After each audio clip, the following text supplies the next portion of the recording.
You're listening to Money FM 89.3. I'm Chua Tian Tian with your market view. Now, the mobility retail landscape is at the heart of our discussion on this segment today. The retail or the global retail industry as we know it has been fundamentally disrupted by the rise in e-commerce over the last 20 years or so, changing the way businesses interact and build relations with their consumers. But one segment of that industry that was relatively unaffected by this trend, according to McKinsey, was the fuel retail industry because it's just not feasible to sell gasoline over the internet. Now, fast forward to 20 years later, even the fuel retail industry is facing challenges of its own, as the rapid adoption of electric vehicles is set to substantially decrease fuel sales. Now, still with drivers also spending more time to charge their vehicles, can petrol station operators and mobility retailers make up for the decrease in fuel sales by zesting up retail offerings? And how would the positioning of mobility firms change as the world heads into a more sustainable energy future? Now, for more, let's speak to Min Yi Tan, Senior VP of Shell's Global Mobility Network. Hi, Min Yi, how are you? Hi. Tian Tian, thanks for inviting me to this radio chat. And great to have you as well. Mini, appreciate if you could share with us more about the work you do at Shell's Global Mobility Network, because I understand you oversee a global portfolio, over 46,000 stations and 100,000 charge points in 80 countries. So tell us more about that. Well, Tian Tian, it is indeed a privilege and a responsibility to be able to oversee enterprise acquisitions as well as the whole asset lifecycle management of our global footprint. It essentially allows us and my team to look at network planning all the way to engineering, construction, maintenance, the entire investment lifecycle. But what is important for us is constantly to strive to answer two fundamental questions. What do the customers want and where do they want them? And these are the two challenging questions that we seek to respond. And as the public face of Shell, we are able to touch about 30 million customers every day. So it is a responsibility and it is also an exciting time for us to be able to reach out to them and make the necessary changes to satisfy them. But what is close to my heart are two things. One is about getting into lower carbon infrastructure building and also building e-mobility capabilities as we go forward. These are two high priorities for us. And like I mentioned, it is a privilege, a responsibility, and I'm very, very proud that I'm able to lead the team worldwide. So as we talk about setting up stations, petrol stations, charge points in these countries, I want to dive further to look at Shell's mobility network and what are the future trends in transport that Shell believes is the way ahead as the world moves towards a more sustainable energy future. Tian Tian, this is a big area for us to cover. When you look at the trends, there are many areas that we need to take into account. What we do know is there will not be a single fuel type that dominates. By 2030, we project a third of car sales to be EVs. But it also means that we have petrol and diesel and maybe some hydrogen still there. And so we seek to provide a suite of solutions for our customers. What is also important trend-wise is digitalization. It will enable many things. It will enable what we can imagine today, autonomous connected cars. It will enable today what we can see, ride hailing, ride sharing. And what we want to do as in Shell is really to be the last mile mobility partner of choice. We also want to be an energy one-stop shop for our customers. Another trend that is equally important and consequential is actually mobility as a service. And we got to think about how this can actually connect private and public systems together, making it more convenient for motorists to reach destinations with less congestions and so on. But if I switch to the e-mobility front, you can expect greater confidence. Driver confidence, range anxiety will be addressed over time, mainly because of two things. One is really about charging infrastructure, which is something, like I mentioned, close to my heart. We want to actually expand that in every country that we serve. The other one is really about EV car sales. That is going to be a reality. The question is how fast. And you can imagine that today we have moved from 3 million car sales, EV car sales in 2020, right, and we are expecting about 10 times more by 2030. So, Minnie, you talk about a more sustainable energy future and also the rise in adoption of EVs. And I wanted to find out, how is Shell positioning itself in electric mobility, and what kind of progress is Shell making in contribution to the emerging EV ecosystem? Tian Tian, this is an important question for us that we have been asking ourselves for several years. And if I take a step back, what we want to do is to lead in the mobility arena. And that means that we want to be able to provide a suite of lower carbon solutions to our customers in every market that we serve. And incidentally, we are playing in over 80 markets today. That is one, but equally important is about extending convenience products and services to our customers, because that it allows us to go forth with the mobility offer of the future. So a suite of solutions, convenience retailing, but going towards e-mobility front, what we want to do is really to invest in charging infrastructure everywhere that we serve. It also means that we also want to get EV charging to be as convenient as possible to our customers at home, in a workplace, and even on the go network. But what is important, Tintin, is not just talking. We are putting our money where our mouth is. We are actually buying companies. And over the last 5 years, you might have heard about our various acquisitions, from New Motion in Europe to Green Dots in the US to Cable Energia in Spain, SBRS, which I just recently led last year for an acquisition in Germany, and Ubitricity in UK. So we are trying to build our capabilities to satisfy our customers as well. And closer to home, Mini, I understand Shell has bought an 80% stake in the China BYD unit that operates EV charging stations. Tell us more about that and the rationale behind the move. Also, can we expect more of such partnerships with charging operations or charging operators here in Singapore? I think you hit the nail on the head. The one word that we recognize is partnerships, because we recognize that despite our scale and breadth, that we are actually unable to succeed by doing this alone. And hence, the new mobility systems will require partnerships, unprecedented partnerships across the ecosystem. And when you look at BYD, this is one area that we are very excited. I mean, they are our strategic partner, not just in China, but in Europe and around the world. We have actually decided to play to our strengths, and hence the partnership. We acquire and invest into charging infrastructure. We support the EV car sales that way, and the customers hopefully are able to get a more rewarding and enjoyable experience as we go forth. So that essentially is the way we are focusing in terms of partnerships. And frankly, this goes beyond BYD. And on the OEM area, it is BYD, it is with Hyundai, BMW, and so on. But we also look at partnerships in other areas, payment areas, logistics areas, and so on. At the end of the day, it is about an end-to-end coverage in order to go forward with such changes.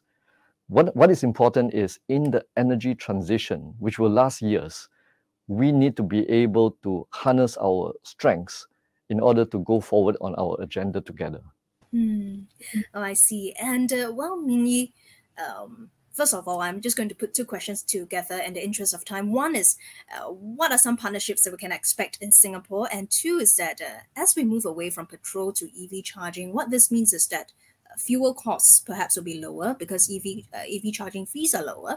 And what it means is also that customers are spending more time to charge their cars as compared to just, filling their cars with petrol and pick up a couple of items in the minimart and off they go. So to what extent do you think this change is an opportunity for you to zest up your retail offerings and boost non-fuel revenue? I smile about this question, Tian Tian, because it is quite a fundamental question for many of us several years ago, when we look at the business strategically, the demise of the fuels retailing, I would say, has been grossly exaggerated. And you can see us actually pivoting and transforming our business, our conventional business, as we get into even lower carbon solutions for our customers. And that to me is important, because when we pivot and we transform, we are also playing to our strengths. And so, to your question about Singapore, to your questions about fuels retailing, what we want to do is to allow and help our customers recharge as they recharge their vehicles in future. But that is not enough. It is not just about providing lower carbon solutions, lower carbon fuels, electricity, hydrogen, biofuels. It is also providing extended convenience.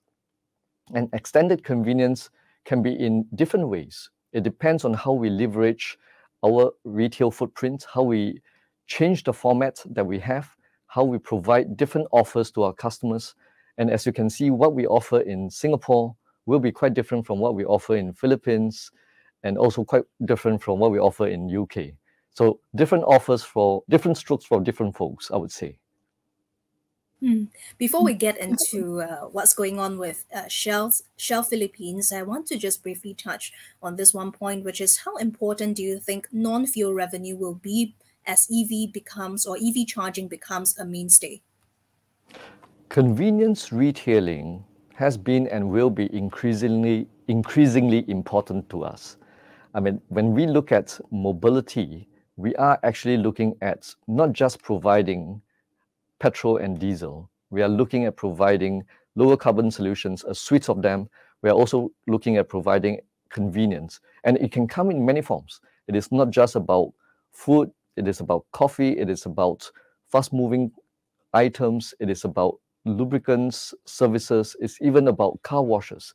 So at the end of the day, you might notice that we are trying to transform our service stations that we call today into mobility destinations. And one of our key motto within Shell Mobility is really about making life's journeys better. And that applies to every market that we serve. And this is also in line with our Powering Progress strategy, where we want to not just accelerate our company towards net zero by 2050, but also generate value for our shareholders, for our customers, our partners, and also the wider society at large. If you're just tuning in, we're now speaking to Min Yi Tan, Senior VP of Shell's Global Mobility Network. Well, Min Yi, I understand that just now you touched on Shell Philippines, and Shell Philippines is very active in terms of boosting its retail offerings. And in fact, Shell wants 550 of its 1,300, 1,400 stations, about a third of stations in the Philippines in 2025, to have retail offerings ranging from convenience stores to even Jollibee, McDonald's, Starbucks, Adidas. And non-fuel retail earnings could grow at least 15% a year and provide a quarter of sales. Tell us more about those plans and what can we expect in Singapore? I have to say this is, again, another topic close to me, close to my heart. And the reason for that is, as the chairman of the board in Pilipinas Shell, we see mobility in Philippines as the most important or largest business going forward. And as you can see, we are also trying to grow partners at the front end. So partnerships does not necessarily just mean vehicle partnerships and so on. You can see that what we want to do is, at the end of the day, about providing enjoyable customer experience. This sounds like a buzzword, but we believe in it. We actually partner Adidas, we partner Jollibee, McDonald's. I mean, different partners in different sites so that it caters to the customers of that area. If I bring you back to home, in Singapore, that is also what we have done. We have 3 McDonald's together with us in our sites. We've gone through quite an interesting permitting process to do so, but I think it satisfies the customers there and beyond the motorists that we serve. And so partnerships in many ways are the name of the game for us. It's the name of the game for us. But my one question though is that in Philippines, maybe due to the size of the countries, you might have the country, you might have service areas and all that, but is it worthwhile to replicate that kind of retail offerings in Singapore, given the relative size of the country and given the fact that you can find basically shopping malls almost everywhere you go? Well, good question, and this is I would say something that we need to crack. And the short answer to this is absolutely. It is really about different formats. It is really about different offers. And Singapore motorists are not the same as motorists in Malaysia, UK, or Philippines, but there are also common needs. So we believe in offering core areas as well as extended products and services depending on the demographics of that area. So the short answer is definitely yes. We try to also do so by looking at the size of our footprint. On a side-by-side basis, we also cater to that. And so looking at the real estates that we have, of course, the bigger the better. But given Singapore's service station sizes, we will adapt accordingly in order to provide the necessary services and products that the customers require. And at the end of the day, they are at the center of what we do. And one big question that's probably on our listeners' mind as well, what are the next immediate plans for Shell's global mobility network for you as we kickstart 2023? And back home in Singapore, what are any new offerings that we can expect? Anything that you can tease at the moment? I would say let's start from home. And Singapore in itself is an area I am very excited. You might have heard about our recent, let's call it, clinching of two out of 10 HDB lots, car park lots that have been in the market tendered by LTA. We are now going to provide, going forward, almost 5,000 charge points at north and northeast area of Singapore. That constitutes about 20% of the public tender lots that we have. And I think that is in itself proof of the pudding of what we intend to do. It is not just the traditional business that we know, but going forward, it is also about the e-mobility requirements. Now, that is only about the HDB area. But at the end of the day, it is also about providing EV charging where it is convenient to the customers. So directionally, you can see us going towards providing that at home, at work, in on-the-go network. But what is important for us going forward, Tian, really is about collaboration. We need massive collaboration in order to make the difference. In Shell, we are determined to play a pivotal role in decarbonizing mobility. I think that is number one priority. We also want to generate value. We want to continue to provide the right customer experience. But the challenge for us is it is more than just about investing in charging infrastructure. It is really about changing mindsets. It's also about investing in people and systems. So one thing I would like to leave behind is that I am personally very confident of our sustained growth because in Shell, we have the right technology, we have a leading brand, we have world-class assets, we put customers at the center all the time in our design, and last but not least, we have a great high-performing team. So I'm very confident, very excited about the journey ahead. All right, thank you very much, Minnie, for joining us. That was Minnie Tan, Senior Vice President of Shell's Global Mobility Network. Thank you very much for joining us on Money FM 89.3. Money FM 89.3.